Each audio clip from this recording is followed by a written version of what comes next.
নওগাঁর মহাদেবপুরে ড্রাম ট্রাকের চাপায় ৫ জন নিহত হয়েছেন। এতে গুরুতর আহত হয়েছেন একজন। ৩১ জানুয়ারি শনিবার সকালে এই দুর্ঘটনা ঘটে।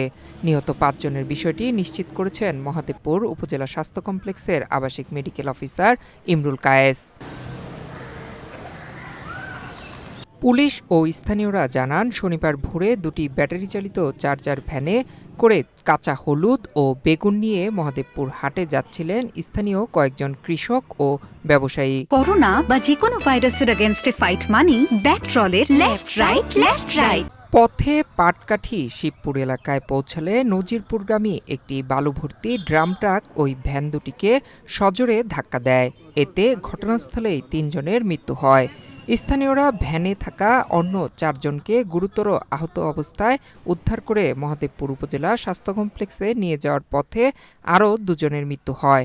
এ ঘটনায় সামন্ত নামের এক ভ্যান চালক আহত হয়েছেন। গাড়িটা এদিক থেকে আসছিল ফজরের আজানের একটু আগে আসতে, এখন ব্রেক ফেল হয়েছে নাকি ঘুম আতঙ্কে এই জিনিসটা বোঝা যায়নি। তবে গাড়িটা ডাইরেক্ট আসছে ওইখান থেকে, ভ্যানও এখানে এসে গেছে, ওইখান থেকে ওই ঘুম থেকে এখন জাগে উঠে দেখছে যে গাড়ি ওই তো আর কন্ট্রোল করতে পারেন, ডাইরেক্ট গাড়িটা এই দিকটা নামে গেছে। ভ্যানের সঙ্গে ভ্যানে ছিল হলুদ, ছিল বেগুন, ছিল আর ওই কৃষক তো সবগুলো আর কৃষক ওই সমস্ত জিনিস বাজারে নিয়ে যাচ্ছিল বেচার জন্য। আজকে হাটের দিন মহাদেবপুরে ওইখানে বেচার জন্য নিয়ে যাচ্ছে। সঙ্গে সঙ্গে আমি ফায়ার সার্ভিসকে ফোন দিই এবং অফিসার ইনচার্জ থানার ওসিকে ফোন দিই। দেওয়ার পর তারা থানা থেকে প্রশাসন আসে এবং ফায়ার সার্ভিস আসলে দুইজন ডেড বডি তারা শনাক্ত করে, আর ৩ জনকে তো আমরা পূর্বেই মেডিকেলে পাঠিয়েছি হলো। নিহতরা হলেন উপজেলার এনায়েতপুর ইউনিয়নের নূরপুর গ্রামের মাংরা উরাওনের ছেলে সঞ্জু উরাও, ঝুটুয়া পাহানের ছেলে বিপুল পাহান, খোকা পাহানের ছেলে বীরেন এবং মৃত নরেন পাহানের ছেলে উজ্জ্বল পাহান এবং অনিল পাহানের ছেলে বিপ্লব।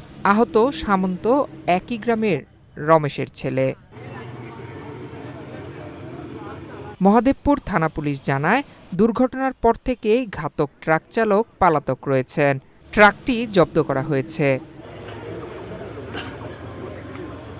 নয়ন বিশ্বাস, বাংলাদেশ প্রতিদিন।